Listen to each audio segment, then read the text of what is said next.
Oi guys, jom kita main satu game 3 lawan 3. Tim aku lawan tim korang versi karakter boy. Jom kita tengok siapa yang akan menang. Rancak pula kita main filter ni. Let's go.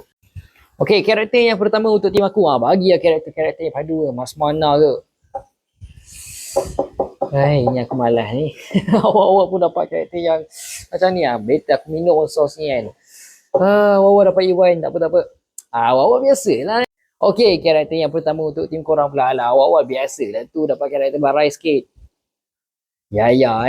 Aduh. Okay, tak apa. Awak biasalah permulaan hero si kalah dulu. Okay, karakter yang kedua untuk tim aku. Tak apalah, korang first dapat karakter yang kuat.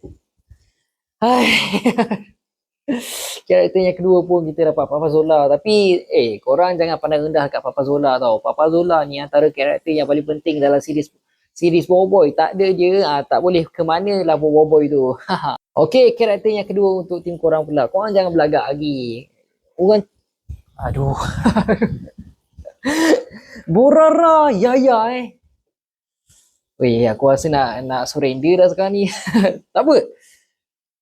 Jangan cakap besar lagi. Korang relax. Korang tengok karakter yang last ni baru betul. Dia ni lah karakter yang paling padu dalam series Boboiboy yang akan bantai tim korang. Dia ni. Let's go. Tok Kasa boleh settle lah Borara dengan si Yaya tu seorang diri.